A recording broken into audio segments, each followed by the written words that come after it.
I was inside and I saw 4x1. I mean, up to third leg, I was going, all right, these fellas going for it. But then when I saw, I mean, because I wasn't sure of what had happened when they crossed the line. But then when I saw Trent, I saw, well, first, second, all right, cool. I said, all right, third.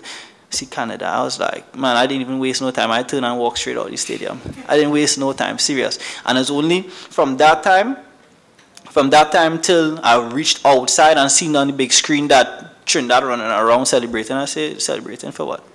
I mean, that's kind of bad to say, but I mean, normally is the three medalists always around the track. So it was only when I saw like the head coach or whatever, he said, well, they got bronze. I was like, it should not even have to be converted to that. Well, I mean, like it shouldn't have to be a weight in anything. It was supposed to, you're supposed to know, all right, on this podium for sure. It wasn't supposed to be breaking down like that, but that's how the sport does go. So I was like, well, let's celebrate, you know what I mean? While a sprinter much more senior to James, 2008 double silver and 2012 bronze medalist Richard Thompson sought to clarify just what happened in that final. Well, we were a bit uncertain as to what exactly happened between Callan and myself. We ran in a race in London 2 weeks before the actual games, and the mark I gave him was 29 steps. And based on that, you know, we decided to go with the same thing for the final. But I went out and after the first 2 or 3 build-ups, I felt like I should cut the mark 1 because I was feeling very good, the adrenaline was high and so on. And I just decided, you know what, he probably feels the exact same way that I do. So I will leave it at the 29 steps. A couple steps into my run, I didn't hear him call for the stick. And once I didn't hear that, I put my hand up. You know, once I had my hand up and I still didn't get the batter in it, I had to turn around, well, stop, turn around, then get it and start running from there. Stay tuned to CNC3 Sports Plus. We continue to hear the reflections of our Olympic athletes right after these messages.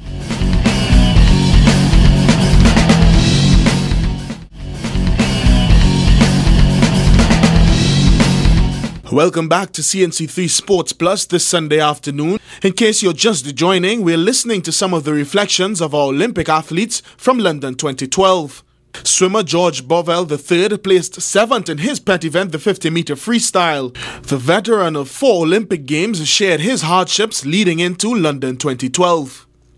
People just see the Olympics final as every 4 years. But in reality, it's not every 4 years, it's every day we live this. We do what we can, when we can, and that means, you know, being conscientious. It's not every 4 years. We are doing this every day in, day in out for 4 years.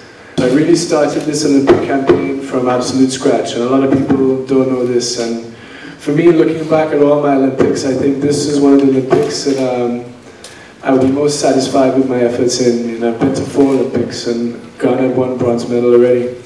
So all year long it was an uphill battle, and I changed my training base to train with some of my rivals and a training group to help push me and provide camaraderie and energy. So I was training in Michigan, and I started to swim very well. So we said to ourselves, our training is working, let's do more of it. So I think we went into a little bit of overtraining for a little while there. And I finally came out of that by June and July into the Olympics. I was feeling fast, I was feeling strong, I was feeling fit. Looking back at his impressive swim in the final, Bovell says he has absolutely no regrets. I can't say I made any real mistakes. This was the first time I was ever held on the blocks because I do this race without a breath. So you can breathe in more air, greater volume of air into your chest if you stand upright. So it's a trade-off in this race of do you want to sacrifice your strength or your form? And normally I'm very, very good at holding my breath, so my strength will not fade, so it's beneficial for me to go to keep the form.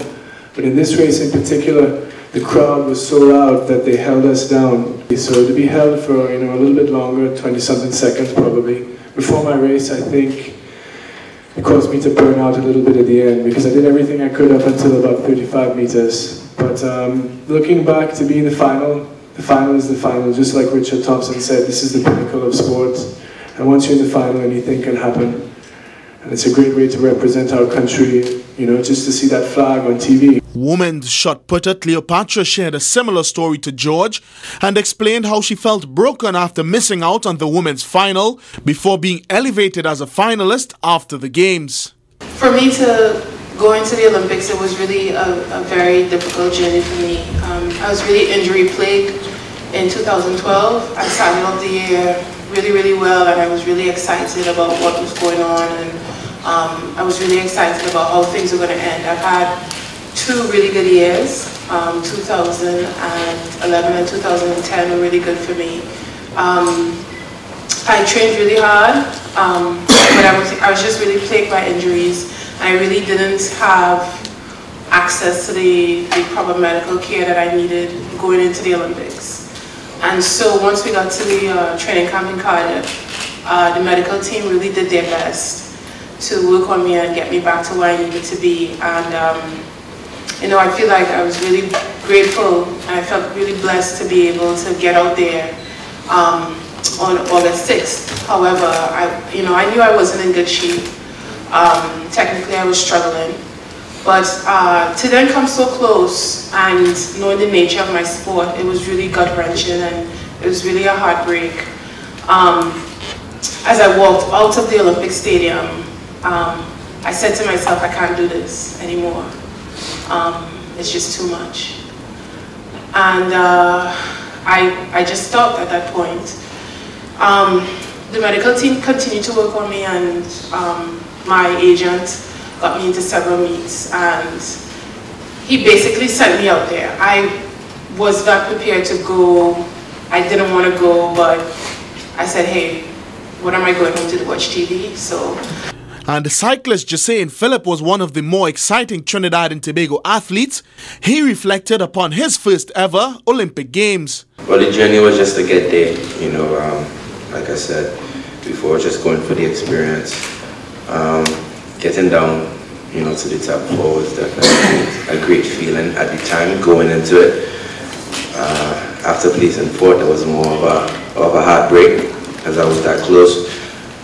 But you know, everything will come in time, everything, you know, just keep working hard, and there's another one to come. So hopefully God bless me again to get there. In his bid to qualify for the match sprint final, Jacene came up against Great Britain's Jason Kenny, and he threatened an upset of the host country's crowd favourite.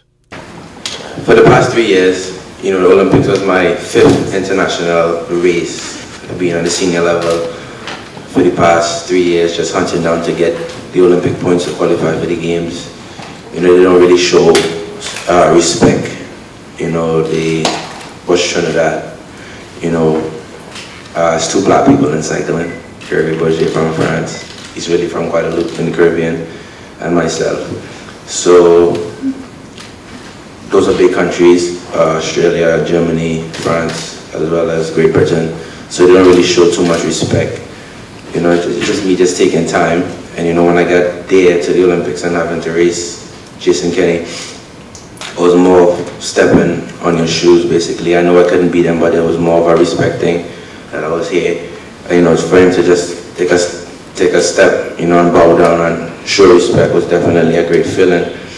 I tell my coach is from the UK, and I tell him all the time that you guys have no talent, you just have the gas. So once I get the gas, you know, then we could have some fun. During the games, Jacene's showmanship and flair was on display for all to see, and this was how he explained his penchant for the flashy. We're all different, as you can see in every sport. We don't really stick to the usual code. You know, track and field, swimming. You know, we always get people involved. We don't really stick to the script. You know, we always add flavor to something. As for cycling, you know, it's just me having fun when I go out there. It's not really about being tense and trying to stay focused. It's about having fun. I think when you stay too serious, you know, you tend to make a lot of mistakes and you think about it too much. You put in all the hard work day in, day out, and that's the day. You know, there's nothing you could do anymore. It's to go out there and just have fun and do your best. This has been another edition of CNC3 Sports Plus. We hope you've been able to enjoy what we had in store. Stay with CNC3 for more of our exciting programming.